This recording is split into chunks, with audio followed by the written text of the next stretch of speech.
Clacton-on-Sea, Essex, in a result that has sent shockwaves through the British political establishment.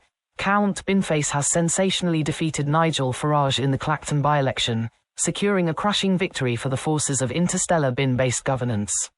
The masked intergalactic candidate, running on a platform of free hugs for traffic wardens, mandatory bin day on Sundays, and replacing the House of Lords with actual bins, romped home with a staggering majority. Farage, who had been eyeing the seat as a triumphant endorsement of sleaze in politics, was left staring into the abyss of his own campaign bus as the results came in. "I'm absolutely devastated," said a visibly emotional Farage, sipping from a pint glass that definitely wasn't just bitter. "I came here with a clear message. Stop the boats, save the pound, and make Britain great again." But apparently the good people of Clacton would rather be governed by a man dressed as a recycling bin from the future. Count Binface, resplendent in his shiny black helmet and cape, addressed cheering crowds from atop a repurposed wheelie bin. "Tonight, Clacton has spoken," he bellowed through a slightly muffled vocoder.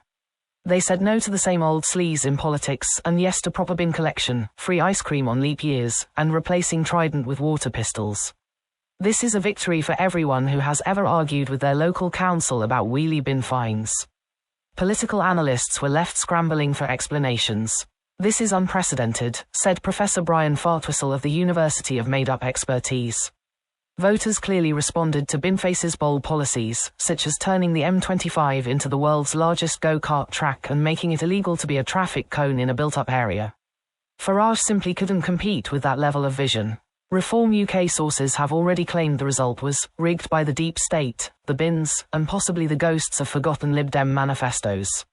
Meanwhile, the Conservatives described it as deeply concerning, while Labour called for an immediate inquiry into whether Count Binface is technically a person, a performance artist, or a very committed cosplayer. When asked for his first act as MP, Count Binface declared, "I'm going to Westminster to demand that all politicians must wear silly costumes so the public can tell when they're lying. Also, I'm tabling a bill to make fish and chips a protected national monument and to rename the Thames River Binface for branding purposes." Nigel Farage was last seen wandering the Clacton seafront muttering, "A2, wheelie bin," while kicking a seagull that had stolen his Reform-branded hat. Britain wakes up today a changed nation. The bins have won. God save the King. And his loyal servant, Count Binface.